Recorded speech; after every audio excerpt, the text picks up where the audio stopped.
ની અંદર જે કેમિકલની જે પ્રક્રિયા છે એને સૂક્ષ્મ શરીર કહેવાય. અને એ કેમિકલની જે પ્રક્રિયા અંદર હાલી રહી છે એમાંથી એક લાઇટ પેદા થાય એ લાઇટ છે એ આપણો આત્મા છે. તો એ ડ્રગ્સ પેટમાં ગયું એટલે બધી જ કોશિકાઓની અંદરથી એ વલોવણું ચાલુ થઈ ગયું અને એમાંથી ઓલો પ્રકાશ છૂટો પડ્યો, આત્મા છૂટો પડ્યો ને લાઇટમાં આવ્યો અને એની જે મગજની શક્તિ વધતી ગઈ. આ ધ્યાનથી થઈ શકે, સત્સંગથી થાય, ભજન કીર્તનથી થાય, પૂજા પાઠથી થાય, થાય બધાથી. કેટલી થાય નક્કી નહીં. ભજન કીર્તન કરો તો કેટલા જન્મ નીકળી જાય. ધોબુની મોજ છે, જેમ કરવું એમ. વિષ્ણુ લોકની અંદર કથા છે ને એક, વિષ્ણુ લોકની અંદર વિષ્ણુના ગેટકીપર હતા બે, જય ને વિજય. વાત સાંભળી હશે. વિષ્ણુ લોકની અંદર જય અને વિજય નામના બે ગેટકીપર હતા અને ભગવાન વિષ્ણુનો હુકમ હતો કે હમણાં હું મિટિંગમાં હું એટલે કોઈ મેં ગરબા મારી જોયો તેને. ત્યાં દુર્વાસા પહોંચી આવ્યા તો એટલે બાપ એટલે જય વિજય રોક્યા, ભાઈ હમણાં પરમિશન નથી મેં, ભગવાન ના પડીએ. તો કે ભાઈ હું ત્રણેય લોકમાં આટલા મારું છું એટલે મને કોઈ રોકનાર અહીંયા છે નહીં અને મને તમારી પરમિશનની જરૂર નથી, હું તો એવું રહું. તો કે નહીં, અમને આદેશ છે કે કેને મેં કરવા દેવું નથી, સાહેબ પૂછ્યા વગર.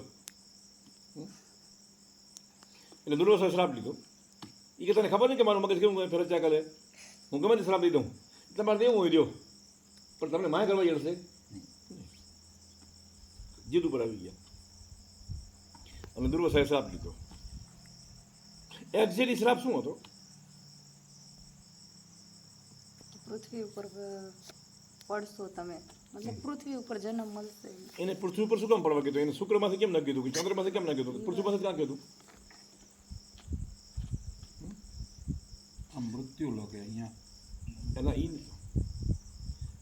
એક લોક હોય, એના ગેટકીપર હોય અને એમાંય પાછું સીટની પરમિશનથી બહાર જવાય કે ન અવાય. આ કાનૂન ક્યાં હાલેલો? આ કાનૂન પૃથ્વી ઉપર, બીજે ક્યાંય નથી. સમજી ગઈ વાત? એના દુર્વાસા એમ કહેલો કે તમે પૃથ્વી લોકનો કાયદો અહીંયા લાગુ કર્યો છે, તમે અહીંયા રહેવાને લાયક નથી, જાઓ મકને. જાઓ. હા, સમજાઈ ગઈ વાત? હવે આ તો સમજાય. આ ડાયમેન્શન ને શું તમે જાઓ, તમે અહીંયા રહેવાને લાયક નથી. કારણ કે આ કાયદા અહીંયા થોડા હાલે કઈ. આ ગેટકીપર ને પરમિશન ને એ તો બધું ઉમા હે, અહીંયા થોડું હે કે. પછી 5 ને 3 પછી એ થયું દુર્વાસા ભાગી ગયો. ઓલે આ ગયા ભગવાન વિષ્ણુ કરે કે આ તમારું કોઈને અમે ડટાણા કર્યું, શ્રાપ થઈ ગયો કે. તો કે શ્રાપ તો કઈ સારો માનશે જ કે. તો શું કરવું, ઉપાય શું હે? તો કે પણ કે અમને કે ઉમાં કે શું, તો કે અમને તો ખબર નથી કે શું થાય રહ્યું અને પછી પાછા કદી આવશું અમે.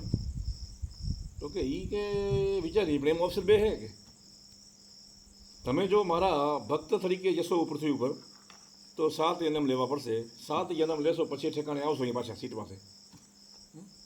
અને જો મારા દુશ્મન તરીકે જશો તો 4 જન્મમાં ફેસલો આવશે.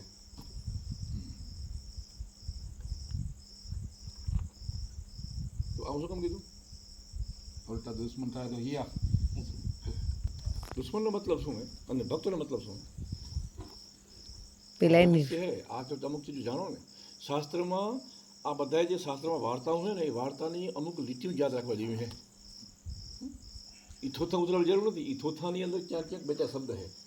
એ શબ્દ જો પકડાઈ ગયા તો જ્ઞાન મળી જાય. ઋષિમુનિએ જ્ઞાનને વાર્તામાં વણી અને વાર્તામાં બનાવી. આપણે સારાંશ કાઢવાનો. આપણે એમાંથી ગોતવાનું હોય કે એક્ઝેક્ટલી શું કહેવાય.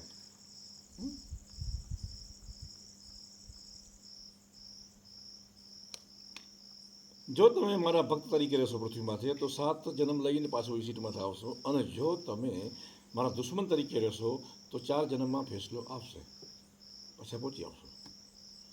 તો એ બે ઓપ્શનમાં એટલું ફેર કેમ એમ?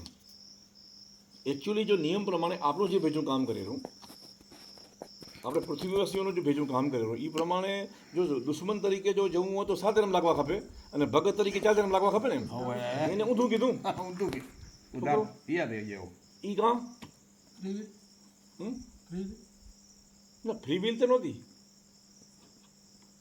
ફ્રી વિલ હતી પણ એ બીજી રીતે કામ કરતી હતી.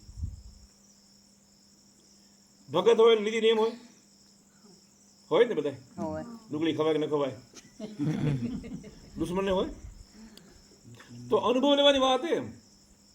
મને કાંઈ નડતું નથી તો 4 જન્મમાં ફેસલો આવી ગયો. સમજાય ગઈ વાત? હા સમજી. શું આ કરાય અને આ ન કરાય તો 7 જન્મ લાગશે અને લાગત મંડો હાલવા તો 4માં ફેસલો આવશે.